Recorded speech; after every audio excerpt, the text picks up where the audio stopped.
ये कहानी है उस एक सीरीज की जिसने संपूर्ण भारत के दामन में एक ऐसा दाग लगाया था जो ना तो कभी धुल सकता है और ना ही कभी धुलने वाला है, क्योंकि उस दिन सवाल उठा था भारत और भारत की प्रतिभा पर, सवाल उठे थे भारत के आत्मसम्मान और भारत के क्रिकेट पर।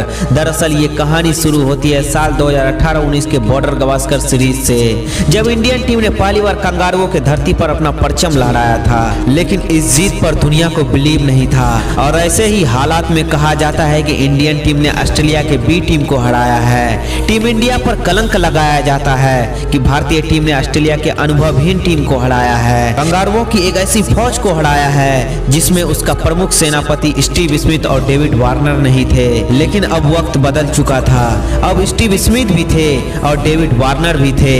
दोनों के उपस्थिति में कंगारू अपनी सरजमी पर और भी खूंखार हो चुके थे। ऐसे हालात में विराट एंड कंपनी के पास यही सही मौका था कंगारुओं के घमंड को तोड़ने का और अपने स्वरूप को, अपने साम्राज्य को विस्तार करने का। क्रिकेट की दुनिया में भारत के आधिपत्य के स्वरूप को देखकर संपूर्ण क्रिकेट इंडियन क्रिकेट से चिढ़ रहा था और ऐसे हालात में दुनिया ने एक सपना देखा कि कंगारुओं ने भारतीय टीम को अपने घर में रौंद डाला है और इन्हीं हालातों में दुनिया को टीम इंडिया का बस एक हार का इंतजार था। भारतीय टीम के हार का इंतजार कर रही ये दुनिया बयान पर बयान दे रही थी। क्रिकेट पंडितों के ट्वीट पर ट्वीट आ रहे थे तो कई क्रिकेट के दिग्गज इंडियन टीम का भविष्य बता रहे थे।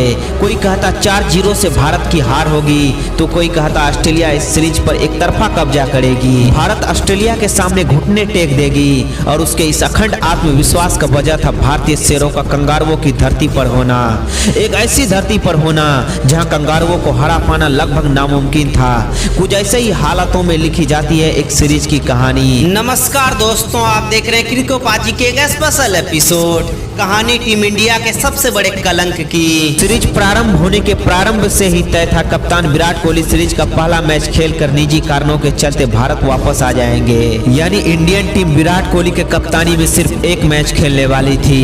कोविड प्रोटोकॉल के तहत रोहित शर्मा को भी इंडियन टीम से दूर रखा जाता है। 16 दिसंबर 2020 बॉर्डर गावस्कर सीरीज का पहला मैच, जो कि एक डे नाइट टेस्ट मैच होने वाला था। इस सीरीज के लिए कंगारू अपने फुल तैयारी में थे।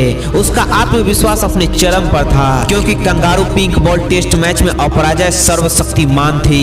अभी तक जितने भी पिंक बॉल टेस्ट मैच खेली गई थी उन सभी मैचों में कंगारुओं ने अपना जीत का परचम लहराया था। दुनिया के किसी भी टीम में पिंक बॉल से कंगारुओं का सामना करने का साहस नहीं था। कंगारुओं का ये रिकॉर्ड्स पिंक बॉल क्रिकेट की दुनिया में कंगारुओं के बादशाहत को प्रकट कर रही थी। मैच का पहला दिन कप्तान विराट कोहली ने टॉस जीतकर पहले बल्लेबाजी करने का डिसीजन लिया।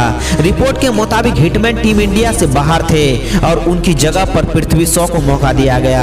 वहीं कंगारू पूरी तरह फिट और तैयार थी, वो भी अपने फुल स्ट्रेंथ के साथ। लेकिन इंडियन टीम अभी भी अपना विनिंग कॉम्बिनेशन खोज रही थी। मैच का पहला ओवर, मिचेल स्टार्क की दूसरी गेंद और इंडियन टीम को लगा पहला झटका। पृथ्वी शॉ बिना खाता खोले ही पवेलियन की ओर चल पड़ते हैं। वही मयंक अग्रवाल भी कुछ कमाल नहीं कर पाते हैं। महज 30 रनों के स्कोर में ही इंडिया ने अपने दोनों ही ओपनर को खो दिए। विराट और पुजारा के बीच 50 रनों की एक सम्मानजनक साझेदारी होती है और 100 रनों के स्कोर पर पुजारा भी नाथन लियोन का शिकार बन जाते हैं। ऐसे हालात में टीम इंडिया के लिए एक अच्छी खबर थी। वो खबर थी टीम इंडिया के कप्तान और उप कप्तान अभी भी क्रीज पर मौजूद थे। दोनों ने चौथे विकेट के लिए 88 रन जोड़ डाले और जब टीम इंडिया का स्कोर 188 रन था तो तभी कप्तान और उप कप्तान के गलतफहमी का शिकार खुद कप्तान विराट कोहली हो जाते हैं, जो 74 रन बनाकर रन आउट हो जाते हैं। अब इंडिया का स्कोर 188 रनों पे 4 विकेट था। अब सारा दारोमदार उप कप्तान अजिंक्य रहाणे पर था, लेकिन रहाणे भी कुछ खास नहीं कर सके और 196 रनों के स्कोर पर रहाणे भी स्टार्क का शिकार हो गए। रहाणे के आउट होने के बाद टीम इंडिया महज 48 रन ही जोड़ पाते हैं और अपने 5 विकेट खो देते हैं। देखते ही देखते पूरी इंडियन टीम 244 रनों पर ऑल आउट हो जाती है। इंडिया के बैटिंग ऑर्डर का इस तरह से कोलैब होना कंगारुओं के प्रबल गेंदबाजी को प्रकट कर रहा था। अब बारी थी कंगारुओं के धरती पर कंगारुओं की। मैच का दूसरा दिन कंगारुओं की ओर से मैथ्यू वेट और बर्स ओपनिंग करने आते हैं। महज 16 रनों के स्कोर में ही पहले कंगारू का शिकार होता है और देखते ही देखते 45 रनों पर कंगारुओं के 3 बल्लेबाज पवेलियन जा चुके थे और उनमें से सबसे महत्वपूर्ण विकेट था स्टीव स्मिथ का। पूर्व कप्तान स्टीव स्मिथ महज 1 रन बनाकर रविचंद्रन अश्विन का शिकार बन चुके थे। कंगारू अपने ही धरती में टीम इंडिया के शेरों से घिर चुके थे और अब 111 रन बनाते बनाते कंगारुओं के 7 बल्लेबाज आउट हो चुके थे, लेकिन कंगारुओं के कप्तान टिम पेन की एक साहसी पारी ने कंगारुओं को एक सम्मानजनक स्कोर तक पहुंचा दिया था। टिम पेन ने 73 रनों की नॉट आउट एक साहसी पारी खेली। कंगारुओं की पूरी टोली महज 191 रनों पर ही ऑल आउट हो चुकी थी। कंगारू अपने ही धरती में भारत से 53 रन पीछे थे। रविचंद्रन अश्विन ने कंगारुओं के 4 बल्लेबाजों का शिकार किया था, तो वहीं जसप्रीत बुमराह और उमेश यादव ने मिलकर 5 बल्लेबाजों का शिकार किया था। कंगारुओं की पोल एक बार फिर से खुल चुकी थी। कंगारू अपने ही धरती में अपने ही लोगों के बीच शर्मिंदगी महसूस कर रहे थे। भारत के पास 53 रनों की बढ़त थी, लेकिन उस दिन इतिहास को कुछ और ही मंजूर था।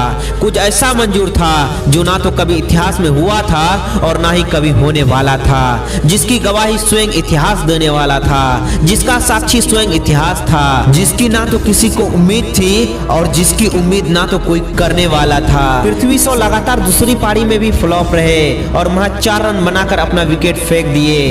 15 रनों के स्कोर पर टीम इंडिया को दूसरा झटका लगता है और दूसरे झटके के बाद देखते ही देखते सब कुछ बदल चुका था। ये तारीख, ये दिन इतिहास हमेशा याद रखने वाला था, क्योंकि उस मैच का तीसरा दिन बहुत कुछ नया लेकर आने वाला था।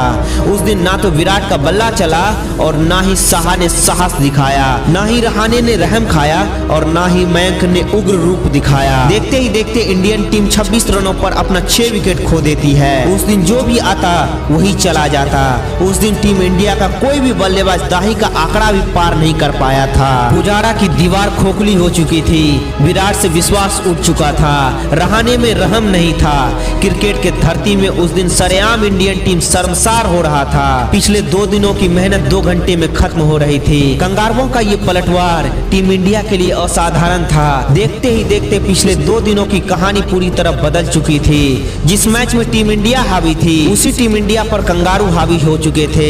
पिछले 48 घंटों की कहानी 36 ऑल आउट का कलंक बन जाता है। ऑस्ट्रेलिया को ऑस्ट्रेलिया में 89 रनों का लक्ष्य मिलता है, जिसको ऑस्ट्रेलिया महज 2 विकेट खोकर हासिल कर लेती है, लेकिन